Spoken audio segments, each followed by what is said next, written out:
Good afternoon, my dear students. My name is Santosh Kumar Mishra. I am science teacher of Siddharth Sishu Sadan. I am going to start the force or gravitation. Proceed further. It had been started earlier. Now, today I am going to discuss the variation of G due to rotation of Earth. Variation of G due to rotation of Earth. Now, the value of G dash at the point P, how that can be calculated? The formula is G dash equal to G minus R omega square cos square phi. Now I am going to show the value of G at the equator and the pole. First of all, at the equator. At the equator. At the equator, this angle of phi, angle of latitude, that will be 0. That will be 0. So phi equal to 0 degree. So cos square phi equal to 1. So the above equation 1 becomes G dash equal to G minus R omega square into 1 and G minus R omega square. This is the value of G on the surface of Earth, and it is the radius of Earth, and it is angular velocity of the Earth. Now, this becomes equal to G dash. Now, what you have observed at the equator, due to rotation of Earth, the value of G decreases by R omega square. Now, at the pole,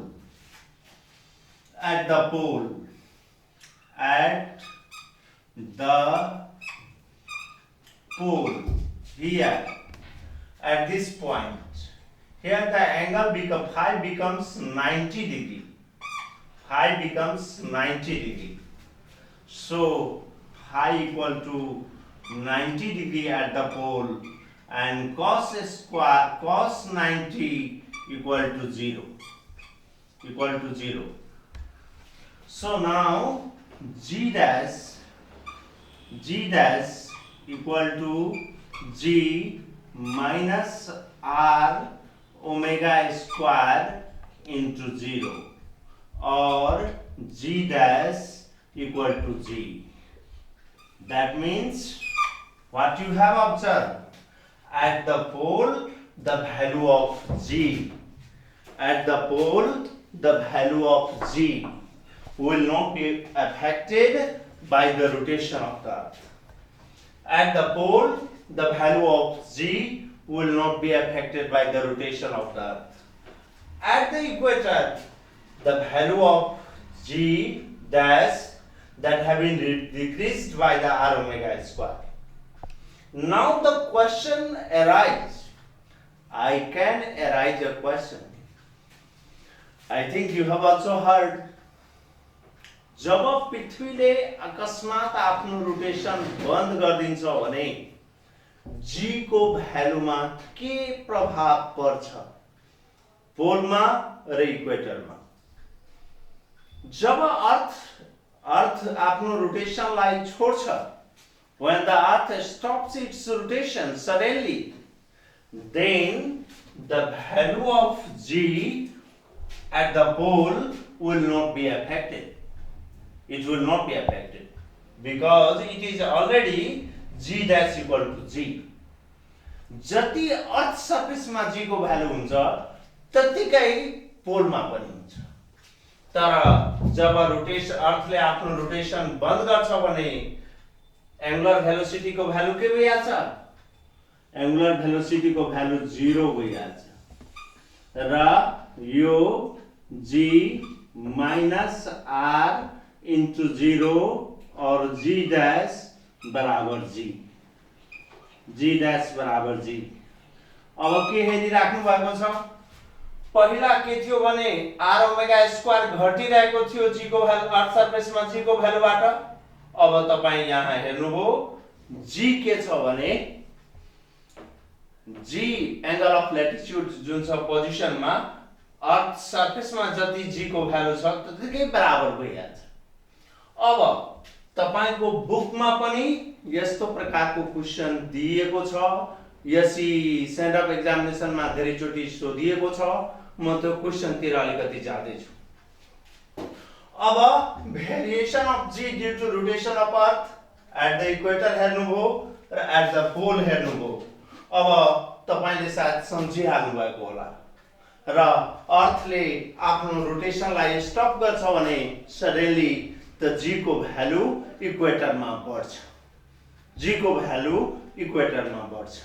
पोलमा कुनै असर हुँदैन, पोलमा कुनै ढंगले प्रभावित हुँदैन, चाहे rotation को बेला होस् या रोटेसन स्टप हुँदाखेरि।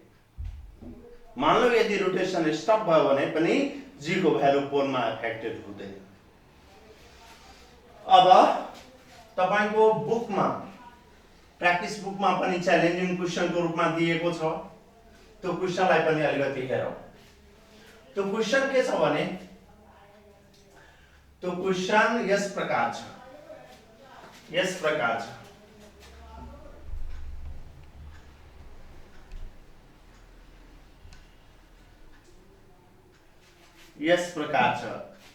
अर्थ छ, यो अर्थ छ, यो अर्थ छ र यो ए पोजिसन छ, यो ए पोजिसन छ र यो बी पोजिसन छ। यहाँ पोल छ, हामीलाई थाहा छ यहाँ पोल छ र यहाँ इक्वेटर छ।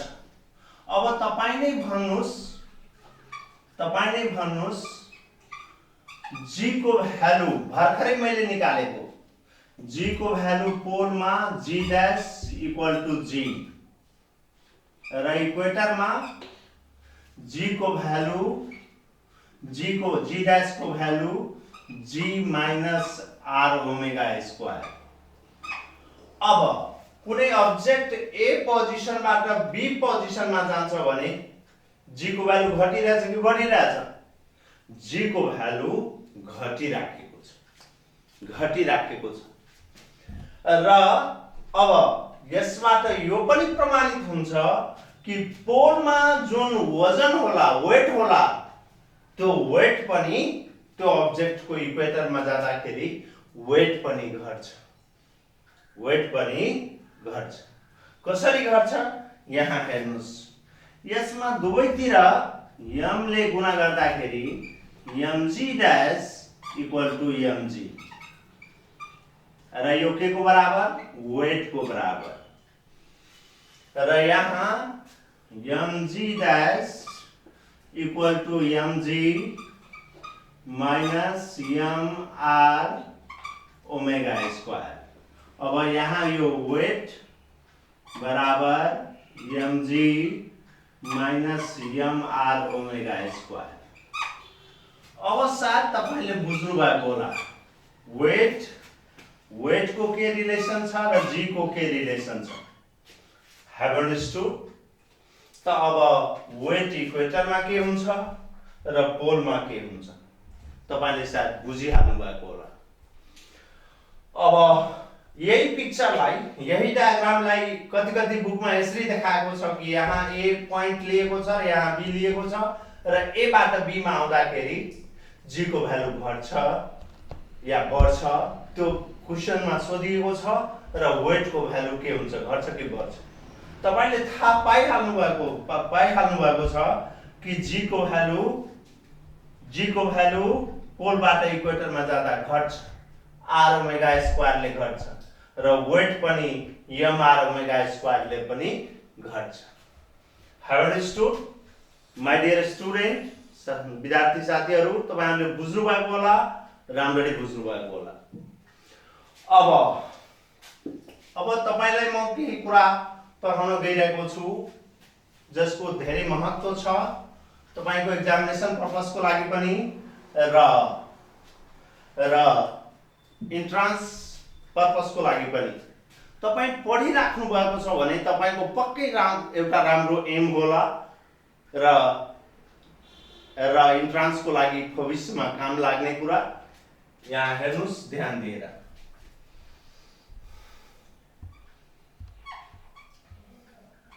ग्रेविटेशनल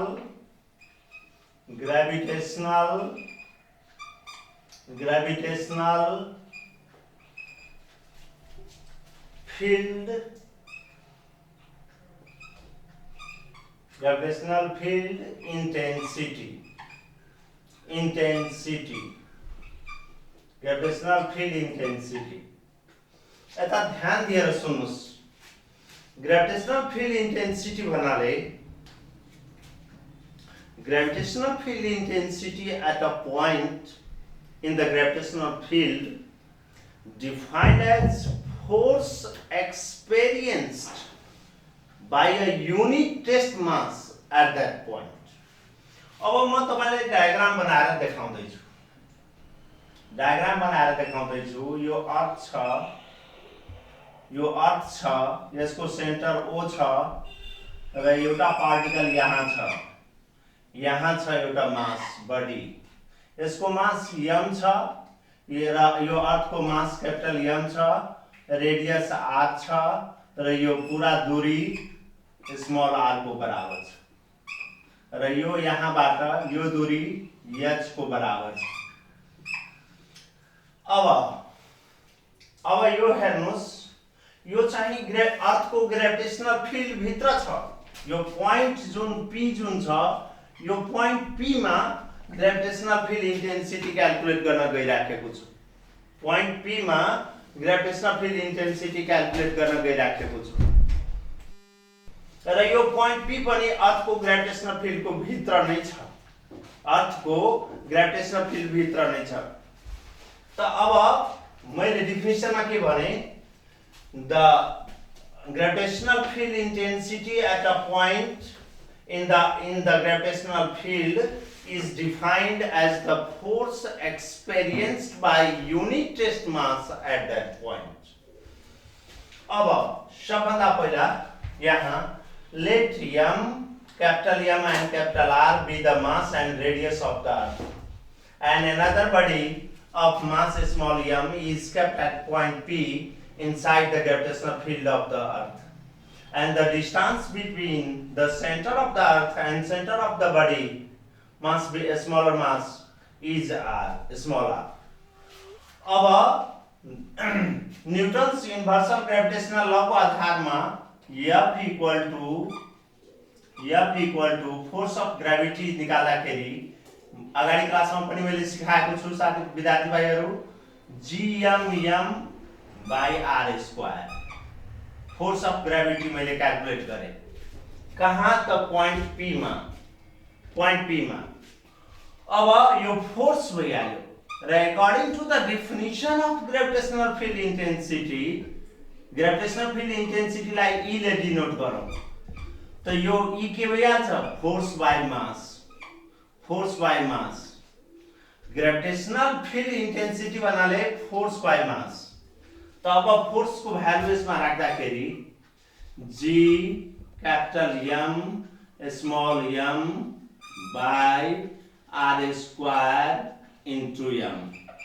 यो m के भइहाल्छ, क्यान्सल भइहाल्छ र gravitational field intensity becomes equal to gm by r square।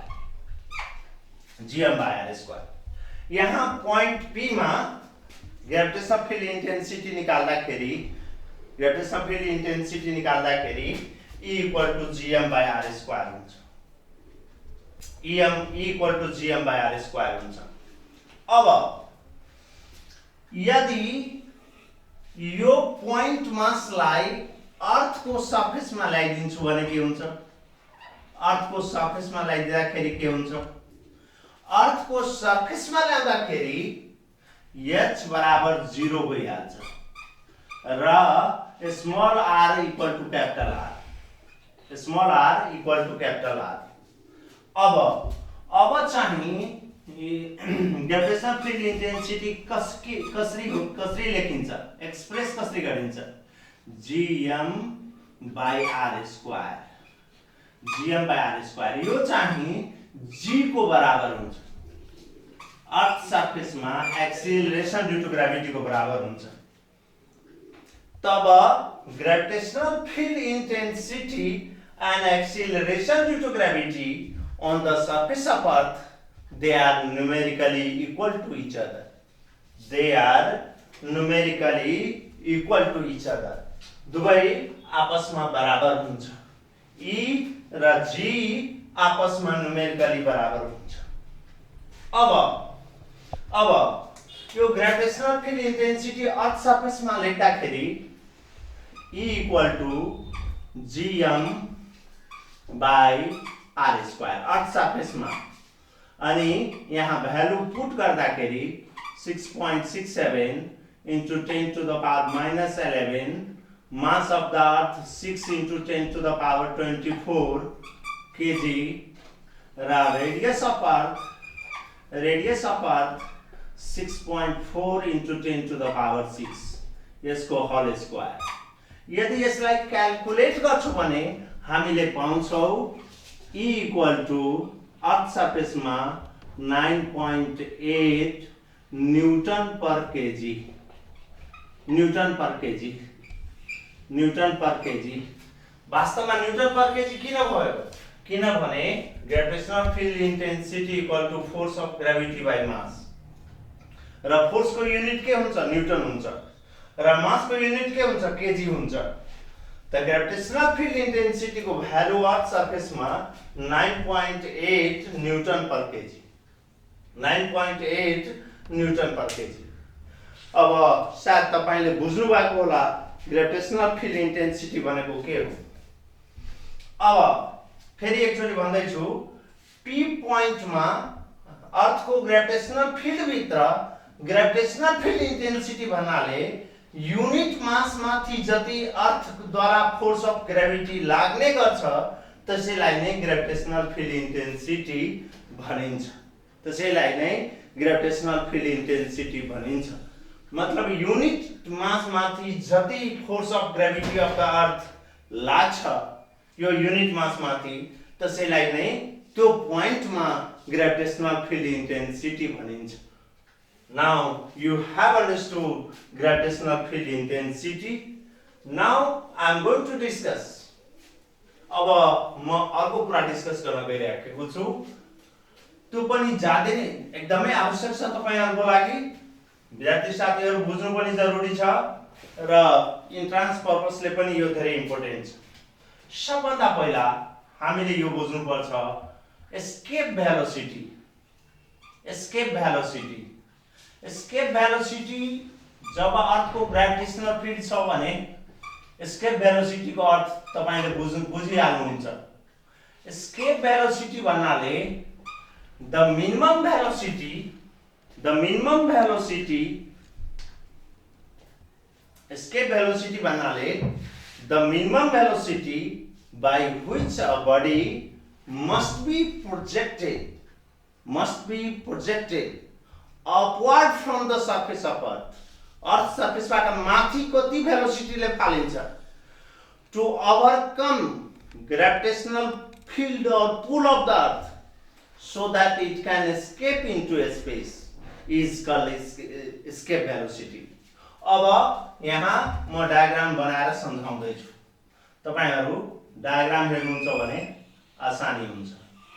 यो अर्थ छ र यो अर्थ को चारैतिर ग्रेविटेशनल फिल्ड छ, ग्रेविटेशनल फिल्ड छ।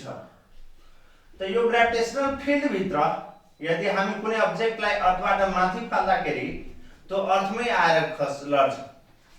जब हामी कुनै अब्जेक्टलाई अर्थ सर्फेसबाट एस्केप भेलोसिटीले बाहिर फाल्छौँ भने त्यो बाहिर जान्छ। तो अर्थको ग्रेभिटेशनल फिल्डलाई क्रस गर्छ। अब यता हेर्नुस् ध्यान दिएर, एस्केप भेलोसिटी दिँदाखेरि यहाँ के छ भने यो अर्थको सेन्टर हो, यो रेडियस हो, यो मास अफ अर्थ हो। अब यहाँ एउटा बडी छ जसको मास स्मल m छ। त एस्केप भेलोसिटीलाई भन्दाखेरि यसलाई अर्थको सर्फेसबाट माथि फाल्दाखेरि यो अर्थको ग्रेभिटेशनल फिल्डलाई क्रस गर्छ र स्पेसमा जान्छ। त्यो मिनिमम भेलोसिटीलाई नै एस्केप भेलोसिटी भनिन्छ। The minimum velocity by which a body must be projected upward from the earth's surface. So to overcome its gravitational pull, यो gravitational pull जुन gravitational field भित्र जुन gravitational pull लागिरहेछ, so that it can escape into space is called escape velocity. अब escape velocity बुझ्नको लागि consider escape velocity of a small mass m. यो मास यहाँ छ र दुवैको सेन्टरको बीचको दूरी r छ। Let v be the escape velocity of the small mass m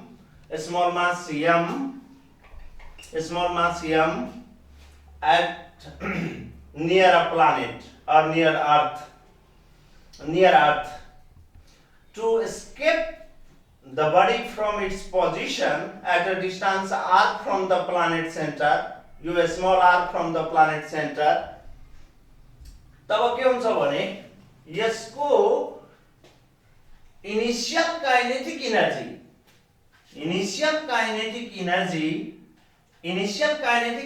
के हुन्छ भने यो बडीको इनिशियल काइनेटिक एनर्जी जुन हुन्छ, that is sufficient to increase potential energy of that body from minus g capital M small m by r to 0. अब यहाँ एउटा कुरा बुझ्नु जरुरी छ। यो ग्रेभिटेशनल पोटेन्शियल एनर्जी बढ्नु पर्छ minus g capital M small m by r to 0 बढ्नु पर्छ। किन बढ्नु पर्छ भने ग्रेभिटेशनल पोटेन्शियल एनर्जी भन्नाले it is the work done, amount of work done in bringing a body from infinity to this point, from this point. त यहाँबाट इन्फिनिटीमा लग्नको लागि जति वर्क डन गर्नु पर्यो त्यो ग्रेभिटेशनल पोटेन्शियल एनर्जी भइहाल्यो। त अब्जेक्ट को ग्रेभिटेशनल पोटेन्शियल एनर्जी बढेर कहाँबाट केबाट बढ्छ? Minus g capital M small m by r to 0 र यो कसले बढाउँछ? Initial kinetic energy of the body. तब के हुन्छ भने this small mass will escape into space and its kinetic energy is greater than or equal to capital G capital M small m by small r. अब हेर्नुस् यहाँ यो mv half mv square जुन kinetic energy छ small मासको त्यो equal हुन्छ या greater हुन्छ के को? त बढेको ग्रेभिटेशनल पोटेन्शियल एनर्जी को। अब यहाँ हेर्नुस् यो स्मल m क्यान्सल भइहाल्छ। त v स्क्वायर को इज ग्रेटर देन और equal to 2gm by small r. अब एस्केप भेलोसिटी को डिफिनेसन ले के भन्छ? The minimum velocity by which a body must be projected upward from the surface of earth so that it can escape into space. अर्थको gravitational फिल्डलाई pass गरेर स्पेसमा गइहाल्छ, that we call escape velocity. त minimum हुनको लागि त escape velocity के भइहाल्छ, VE equal to 2G capital M by small r। अब यो पोइन्टमा एक्सिलरेशन ड्यू टु ग्रेभिटी कति हुन्छ? यो पोइन्टमा at distance small r from the center of earth, small g equal to G capital M by small r को square. अब यता हेर्नुस्, एस्केप भेलोसिटी जुन छ, एस्केप भेलोसिटी यहाँ हेर्नुस् ध्यान दिएर 2G r square by small r। यो स्मॉल r ले यो स्क्वायरलाई क्यान्सल गर्छ र escape velocity root under 2G r को बराबर हुन्छ। अब यही मासलाई अर्थको सर्फेसबाट प्रोजेक्ट गर्दाखेरि h बराबर 0 भइहाल्छ, किनभने small r equal to r plus h। त r equal to r, small r equal to capital R, radius of earth को r भइहाल्छ।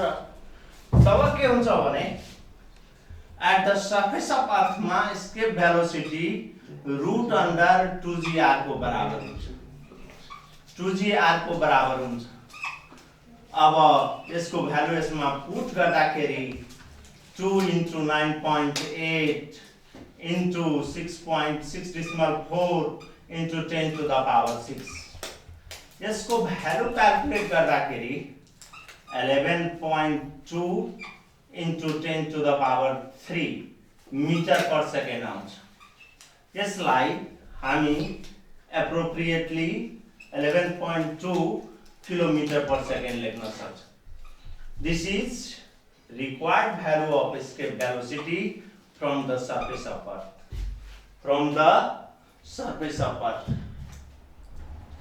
Now I am going to stop here. Next day, tomorrow I will discuss about it.